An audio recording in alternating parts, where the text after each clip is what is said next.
Hello everyone, welcome to all in Inspired Corner.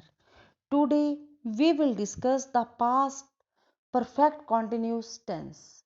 In this video, we will discuss what is the past perfect continuous tense, its examples and rules. Let us start. The past perfect continuous tense, also known as the past perfect progressive tense, shows that an action that started in the past continued up until another time in the past. The past perfect continuous tense is constructed using had been plus verbs present participle root plus ing. पहचान, इस tense के वाक्यों में काम का जारी रहना भूतकाल में पाया जाता है और काम के शुरू होने का समय दिया जाता है। ऐसे वाक्यों के अंत में रहा था, रही थी, रहे थे आते हैं। बच्चों, आपको याद होगा कि मैंने पहले भी बताया कि रूट फॉर्म वर्ब की कौन सी होती है? First form. और पास्ट परफेक्ट कॉन्टिन्यूस टेंस को पास्ट परफेक्ट प्रोग्रेसिव टेंस भी कहते हैं। अब हम इसके एग्जांपल्स देखते हैं। तुम अपना पाठ सुबह से याद कर रहे थे। You had been learning your lesson since morning. वे 1 घंटे से स्टेशन पर आपकी प्रतीक्षा कर रहे थे। They had been waiting for you on the station for 1 hour. वह 2 घंटे से स्टेज पर गाना गा रही थी। She had been singing song for 2 hours. मैं सुबह से पार्क में टहलता रहा था। I had been walking in the park since morning. Affirmative sentences. बच्चों, एफर्मेटिव सेंटेंसेस कौन से होते हैं? सकारात्मक वाक्य। अब हम इसके रूल्स की बात करते हैं। प्रत्येक सब्जेक्ट के साथ हैड बीन लगाकर वर्ब की फर्स्ट फॉर्म के अंत में आईएनजी लगाते हैं।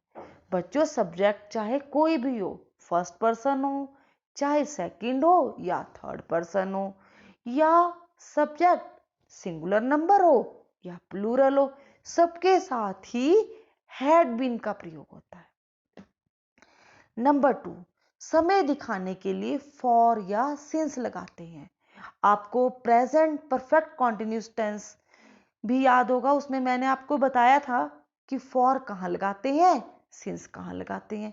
चलो, पर एक बार हम फिर भी इसे रिवाइज कर लेते हैं। निश्चित समय, पॉइंट ऑफ टाइम, याद रखने वाली बात है।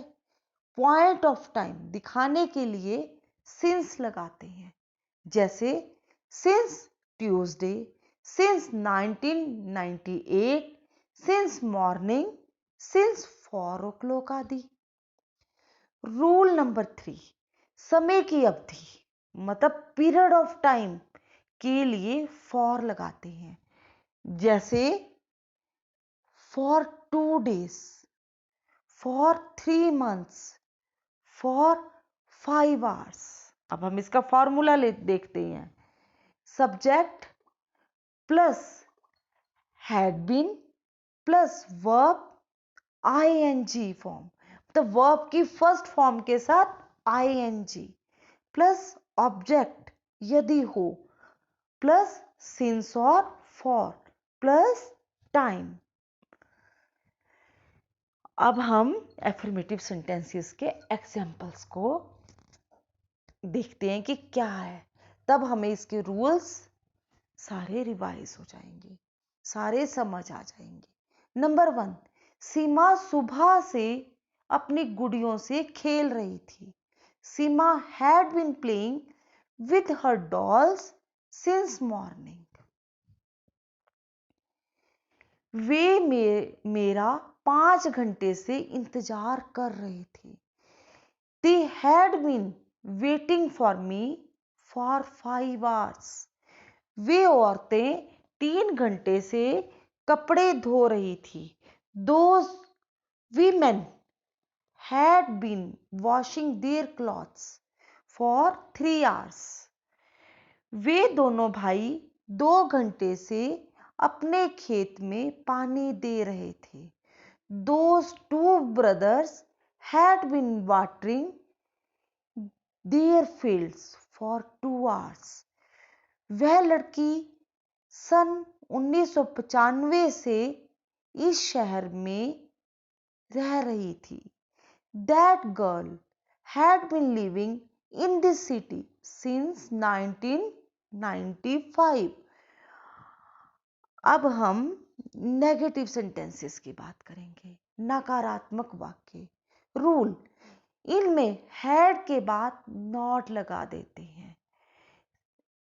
बच्चों याद रखना, हैड बीन लगाते हैं ना हम एफर्मेटिव सेंटेंसेस में, तो आपने क्या करना है, हैड बीन के बीच में, हैड और बीन के बीच में नॉट लगाना है नेगेटिव सेंटेंसेस में।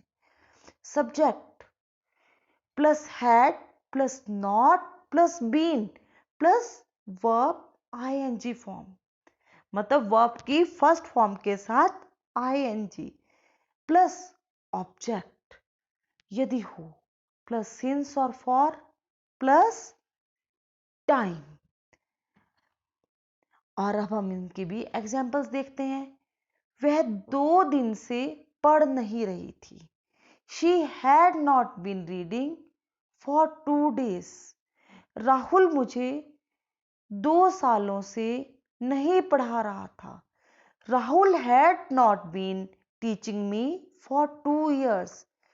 मुझे सोमवार से बुखार नहीं हो रहा था। I had not been suffering from fever since Monday. मेरे पिताजी 10 मिनट से अखबार नहीं पढ़ रहे थे। My father had not been reading the newspaper for 10 minutes. वह उस स्कूल में सन 2012 से नहीं पढ़ रहा था। He had not been studying in that school since 2012. अब देखो बच्चों, जितने भी एग्जाम्पल्स हैं उनमें नॉट कहाँ लगा हुआ है, हैड और बीन के बीच में। अब हम बात करेंगे इंटेरोगेटिव सेंटेंसेस की, प्रश्नवाचक वाक्यों की। रूल नंबर 1, अगर वाक्य के आरंभ में क्या हो तो हैड सब्जेक्ट से पहले लगाते हैं।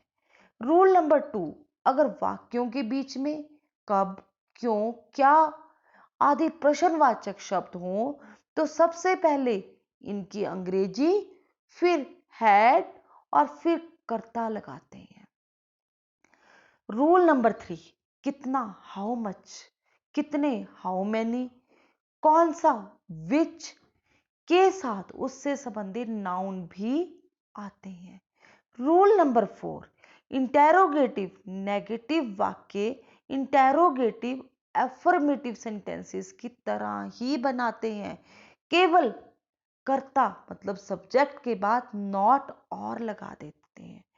रूल नंबर 5, वाक्य के अंत में प्रश्नसूचक चिन्ह क्वेश्चन मार्क साइन अवश्य लगाते हैं।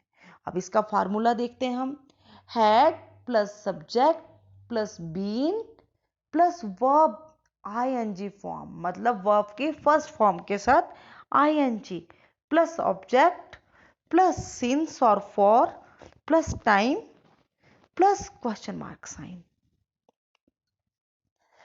अब हम इंटेरोगेटिव सेंटेंसेस के एग्जाम्पल्स की बात करते हैं। नंबर 1, क्या वह 3 घंटे से अपना काम कर रहा था। Had he been doing his work for 3 hours? क्या वे कई सालों से मेरी मदद नहीं कर रहे थे। Had they not been helping me for many years? Number 3, कितने खिलाड़ी सुबह से मैच खेल रहे थे। How many players had been playing the match since morning? Number 4, कुत्ते 1 घंटे से क्यों दौड़ रहे थे। Why had the dogs been running for an hour? Number 5, 6 महीने से इस बच्चे की देखभाल कौन कर रहा था? Who had been caring of this child for 6 months? अब बच्चों देखो, एग्जाम्पल्स को ध्यान से देखो कि हर एग्जाम्पल के बाद मैंने लास्ट में क्वेश्चन मार्क साइन लगाया है।